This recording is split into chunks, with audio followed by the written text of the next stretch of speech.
Story number 1. Dumpster Diving.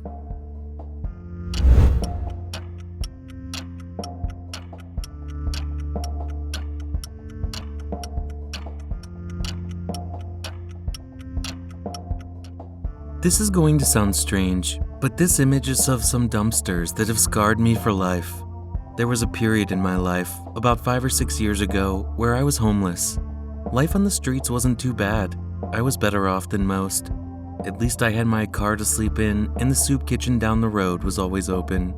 I took to dumpster diving in order to make a couple bucks. You'd be surprised what people throw away. I found all sorts of gems, from slightly used jewelry to broken electronics. One person's junk is another person's treasure, they say.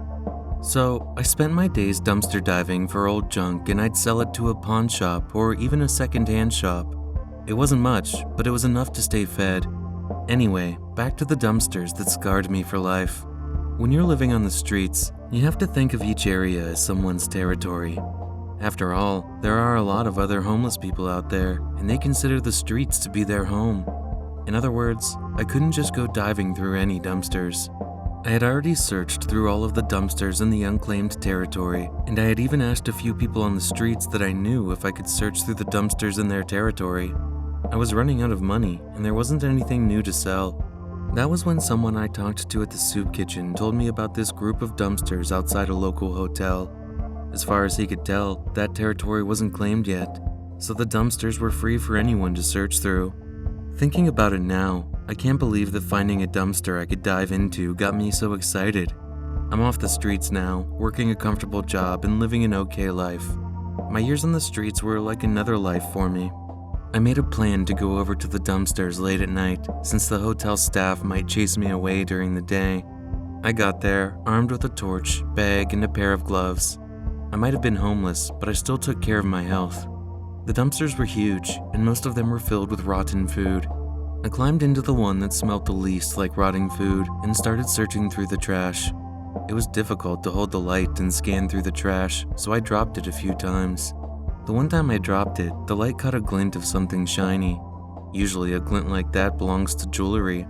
With that in mind, I literally dived into the trash in search of it. My hand touched something cold and soft, but it was the source of the glint, so I grabbed it and yanked it from the trash. This is the moment that scarred me. The moment my eyes landed on the gold ring attached to the finger of a severed hand, I let out a high-pitched squeal. The hand was still dripping blood from the wrist, and the skin was tainted blue. I leaped out of the dumpster and ran away. I haven't told anyone about it until now. I know I probably should have gone to the police, but I didn't have the time to waste on that. I moved on and never went back. That moment still scars me. Can you imagine how terrifying it is to pick up a severed hand in your own? Story number 2. A bottle of water.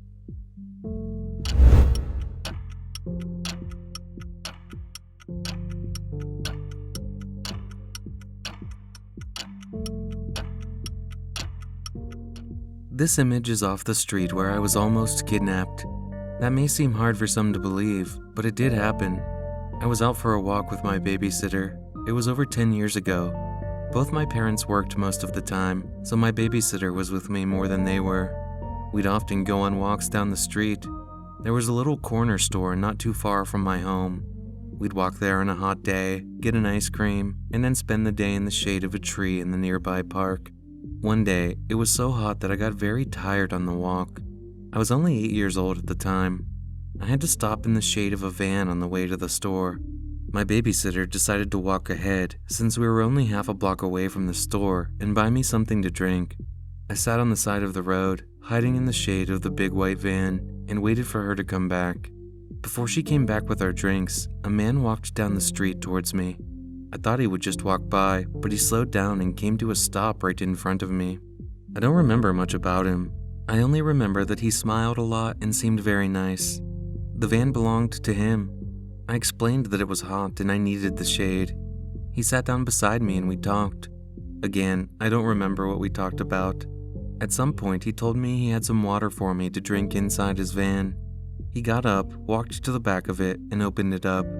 He beckoned me towards the back of the van. I didn't have any reason to question it, so I got up and followed him. As he opened the van, I felt his hand press against my back and he pushed slightly. That was when I heard my babysitter's voice calling my name. I called back to her. The man instantly moved away from me and slammed the back of the van closed. I walked to the side of the van to meet up with my babysitter. I was about to explain what I was doing and introduce her to the man, but he got into his van and drove away before I had the chance. When I think back to that day, the thing that sticks out most in my mind is the fact that I didn't see any water in the back of his van. Not even one bottle. Story number 3, An Old Nightmare.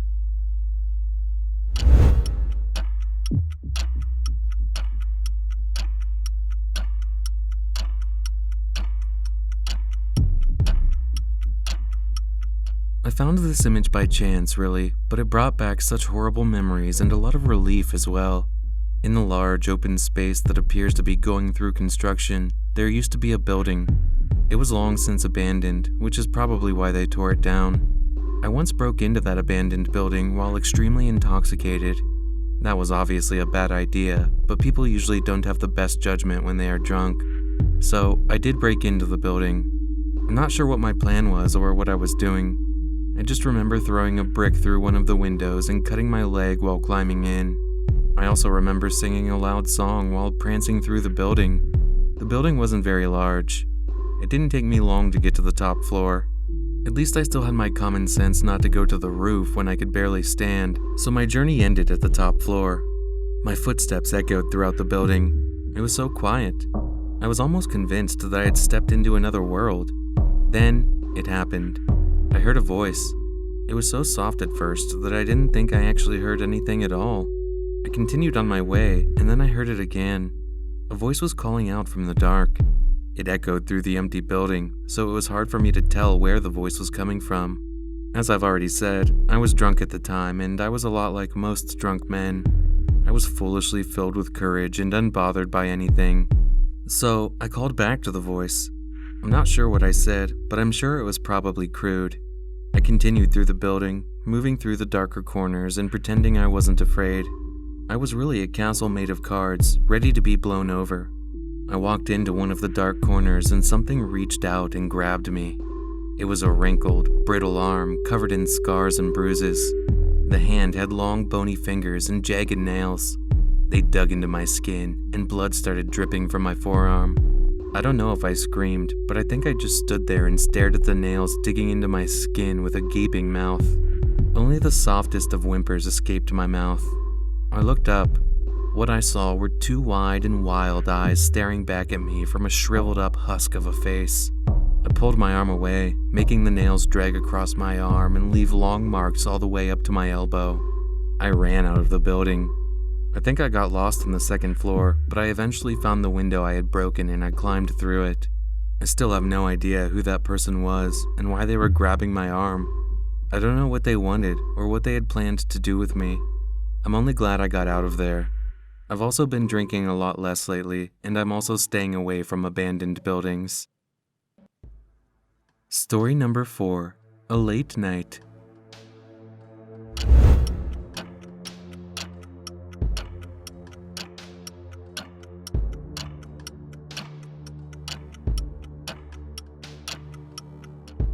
I lived in the apartment above the shop in this picture.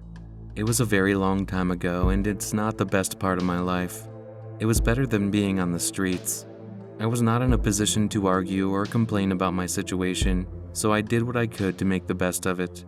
It was Christmas time a few years ago, and I was spending the night hanging up what decorations I could afford for the season.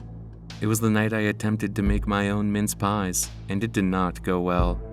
I had burned them and filled my apartment with smoke. Since there was only one tiny window, I had to throw the front door open as well and flood the hallway outside with the smoke. Thankfully, there wasn't a fire alarm in sight, or it would have been a completely different evening. Anyway, with the front door open and the smoke flooding out, I continued decorating the apartment. I was hanging up lights around the tree, which I had set up in the very back of the apartment, when I heard glass shattering in the other room. I didn't think anything of it, since there was a slight draft coming in through the now open front door. I put down what I was doing and went to check. I should have been more cautious. It wasn't the best neighborhood, and I was a young woman living on my own. Still, nothing had ever happened before, so I went to have a look. I walked out into the room to see a man standing in my living room. He looked lost. He looked just as confused as I was. Then he saw me and the expression on his face changed. There was a sick look in his eye, and an even sicker smile spread across his face. I quickly retreated into my room as he marched towards me and slammed the door shut. I managed to lock the door just as he tried to open it. A moment passed and he started banging on the door. The door rattled so intensely, I thought it would come off the hinges. I hid in my room until the banging stopped, and even after that I sat by the door and waited. I listened, but I didn't hear anything. I didn't trust that he had just left, so I stayed in my room all night long. I left my phone in the other room, so I couldn't call for any help. He did leave eventually, and the next morning I opened the door to find my apartment ransacked and half of my things missing. I'm not complaining. That man could have done far worse to me that night if I hadn't locked that door.